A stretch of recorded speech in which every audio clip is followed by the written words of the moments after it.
Ilana DeBare has a book out that I'm interested in. It's called Shaken Loose. Now, Ilana is a former reporter for the San Francisco Chronicle and the Sacramento Bee and has written this new novel. And so I just wanted to say hi and thanks for joining me, Ilana, because the book, it has a lot of supernatural and spiritual themes, much of them revolving around hell. Hell is a character in the book. Would that be a fair way to say it? Like, if, I see all the characters driving the story, I think hell's a character. That be right? I think that's actually very true. And I had a clearer picture of hell when I started writing it than I did of any of the human characters. Well, it's hard writing about hell because, first of all, you don't want it to be gratuitous, but you also need to describe the horrors of hell, right? You want it to come alive. You need the reader to feel it. At the same time, if you go too far with that, you drive people away. They're like, oh, hell no, this is like self-flagellation. I'm not this masochistic. Why would I continue? Did you find that balance difficult, describing hell? What I did with that was I have sections in the book that are very short, that are kind of first person, almost stream of consciousness of the character when they're in hellfire. So it's impressionistic, it's intense, but it's very short, like a page or half a page. And there's a lot of burning, and then describing it. But because it's so impressionistic, it's not as oppressive as if you were going on for pages and pages. So I that was kind of the compromise that I came up with, because who would want to read a book that was 200 pages of torture and suffering and horror?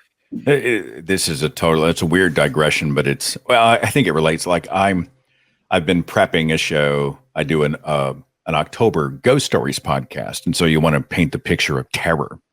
And it's always this weird thing because I want people to feel it in their bones. I want to chill them in that way without becoming just so unpleasant that they want to go off and watch Netflix. And I always find, where's that balance? It's such a subjective line. From the book, immersed in fire, drowning in fire, waves ablaze on an oil-slicked sea, swells of fire break on your chest. Currents of fire troll your legs, flesh chars, organs blister. You're swamped by pain, flailing through pain, and any minute now the fire will pull you under. Your hell is a literal lake of fire. Where does this come from? Do you have a religious background? I do not have a religious background. I'm Jewish, but I was raised secular. We didn't belong to a synagogue. We didn't do anything religious. My parents were both somewhere between agnostic and atheist. And I mean, this is, I think, when we're getting to the heart of the book, I never questioned that you could be a good and moral person without religion or without believing in God, because my parents were. My parents were incredibly kind, community-oriented. One of my strongest, they've both passed away, but one of my memories of my mother is, as a child, her sitting on her bed, addressing envelope after envelope after envelope to people in our apartment building, soliciting money for the Cancer Society or the Heart Association or Easter Seals. I mean, they were just good people. And that was totally without any religion. So for me, the idea that some people put across that you have to be religious, you have to be a particular religion in order to be a good person, to be a moral person, to have society work, is completely out of my own experience. So where did I come up with the idea of hell? I mean, obviously it's throughout our culture. We swim in it in terms of, even people saying go to hell, or Halloween costumes or movies. But in terms of my vision of fire, I think one of the big influences was I was an English major in college, and one of the things we read was James Joyce. And one of the most horrific, scary descriptions of hell is in his short novel, A Portrait of the Artist as a Young Man, which is taking place in Catholic Ireland. And it's young boys in school being scared straight, so to speak, by their priest with this incredibly brutal description of hellfire. It's horrible. And the other really horrible one is in American literature, Jonathan Edwards, who is one of the great preachers in the early 1800s. His sermons, such as Sinners in the Hands of an Angry God, are just horrific also. So really, for me, a lot of the descriptions came out of literature. Well, tell me about this. I mean, I don't need you to tell me the plot of the story, but give me the vibe of the story. If I was to read the back of the jacket, I know our viewers and listeners want to know what's up. Absolutely. So in a nutshell, Annie Maple is a young, secular 29-year-old underachiever in San Francisco. She dies and finds herself in hell, a place she never imagined could possibly exist. She's in that sea of fire that Seth was reading about. And then suddenly she's popped loose onto land, into this vast, barren desert. She has no idea where she is. She has no idea that a place like this could possibly exist. She's in hell. And as she starts to quickly discover, it's a terribly unjust place. It's filled not only with some really truly bad guys, but also with anyone from throughout history who was not a baptized Christian. So there's billions of Buddhists, Hindus, Jews, pagans, non-believers. And the system is also starting to break down, which is what allows her to be popped out or shaken loose from the fire onto the land, wandering around, trying to get out, meeting people from other eras who've also been shaken loose. She meets a Hun tribesman from the 4th century. She meets a pre-colonial West African. She meets a woman from Alabama in 1963. She meets a Kenyan civil engineer who died who lived in the 1960s. And so you have all these characters from different eras interacting with each other, sometimes in ways that are humorous, sometimes in ways that are enlightening or thought-provoking. And then this overall setting of a dysfunctional, very unjust hell, where Satan, who is nominally the ruler of hell, is in an existential depression because he's realized after millennia that everything he does is fulfilling the will of God. If he torments human sinners, he's fulfilling the will of God. If he tempts humans on earth, he's fulfilling the will of God. There's nothing he can do that is not in line with God. So he's basically sort of fulfilling the master plan of his arch nemesis. What do? How do I do devil things without playing into his grand design? It's interesting to watch you play with time in the book, which is another thing. It's weird. And I mean this as a compliment, but it's, I'm looking at part fantasy, adventure, sci-fi. It's this weird sort of blender. And then you've got characters, the way you play with time, characters from different eras speaking to each other. That's interesting. Like in your brain, you've got to take yourself back 2 millennia, right? To think, well, what would they say about this? Here's some experiential overlap that simply would not happen. How do you get someone from BC times? How do you get them to understand a concept from now? And you went through that in the writing, correct? Yes. So first of all, I did research into the periods of all these characters. So because I would have to understand, here they are, they've shown up in Christian hell. Some of them have never even heard of Christianity. They certainly didn't know what this hell would be like. They don't have any idea where they are. And I needed to learn both about their lives before they died and also what their belief system was. What did they think would happen to them after they die? Did they think they were going to live with their ancestors? Did they think they would be, sort of in some kind of paradise? Did they, and how does that jive with what they're finding? Sure. They're expecting Valhalla, yes, or to reunite with their ancient ancestors, our forefathers, and then they have a holy shit moment, right? Yes, exactly. I'm sorry, I didn't mean to interrupt, but this is how my brain works. Yep. I am reading, but also participating, which I guess is what you wanted. You mentioned you came out of a secular Judaism.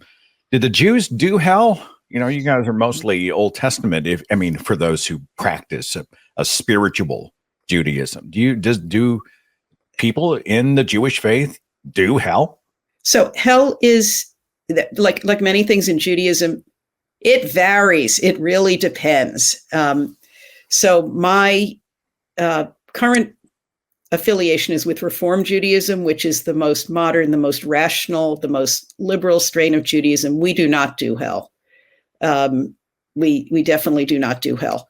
But if you look back in the Old Testament, and if you just read the Old Testament, particularly the 5 books of Moses, the Pentateuch, there is no hell. What they talk about with the afterlife is a shadowy place called Sheol, SHE''OL, if you were going to anglicize it from the Hebrew. And it's kind of just a shadowy place where you go and you're with your ancestors. So in the first 5 books of the Old Testament, there's messages of, Jacob saying, bury my bones, or, let me lie with my ancestors. But there's a sense that there's just this kind of shadowy, not punitive, not pleasant. You're not even really doing anything. So it's not bad. It's almost a little bit like the Greek afterlife, where it's shadowy, but nobody's being punished, nobody's being elevated. And when that started to change in Judaism was shortly before the time of Jesus. So shortly before the New Testament, when the books, like the books of Daniel, which are the later books where you start talking more about afterlife and apocalypse and punishment for the evil.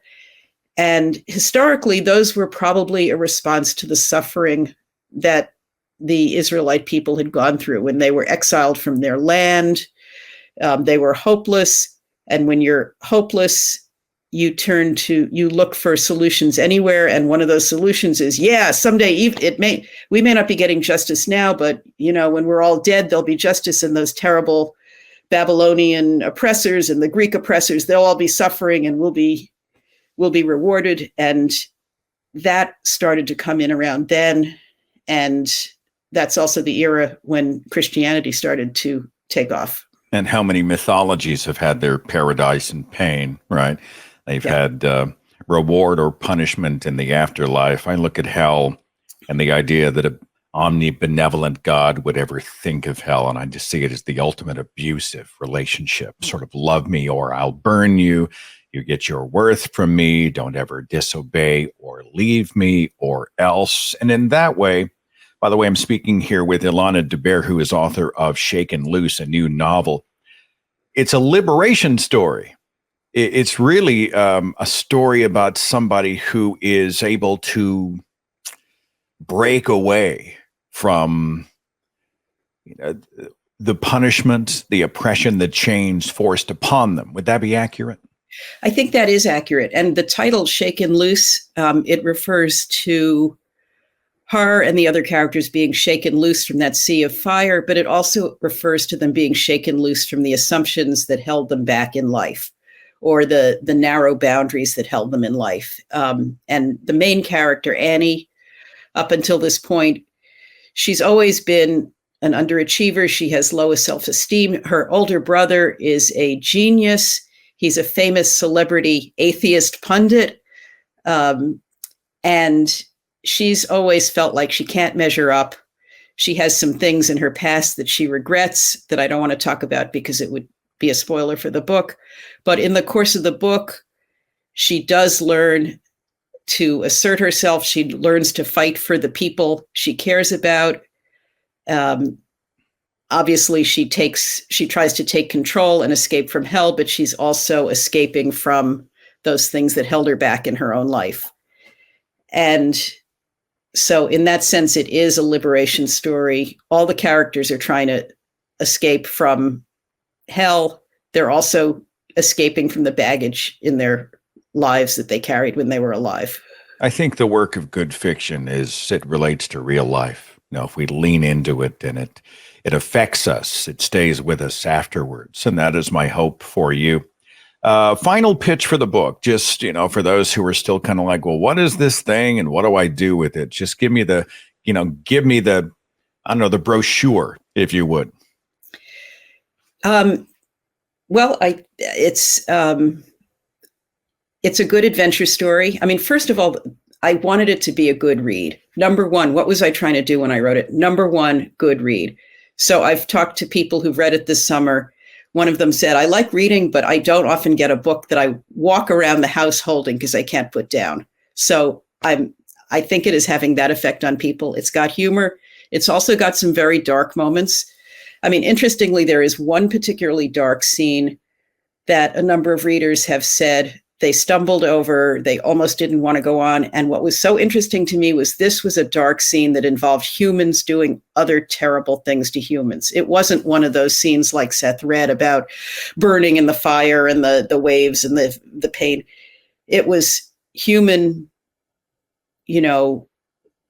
man's inhumanity to man kind of exactly, a thing. Which was worse than anything in the fire. And I think that is, I didn't set about to set that message, but I think that is really true, that many of the things that we do to each other are worse than the things that we even imagine in our hells. But so it's got a little bit of darkness, but after you get through that scene, it's not so dark, and the characters are fun. They're funny. I printed up bookmarks, and the letter on the bookmark said, "Go to hell and enjoy it." So that might be my pitch for the book. Okay, that's a brochure. You're right there. That'll look good on a byline. I've got Ilana DeBare and her book Shaken Loose at the forefront right now because I enjoyed it. I thought it was well written. It's fluid.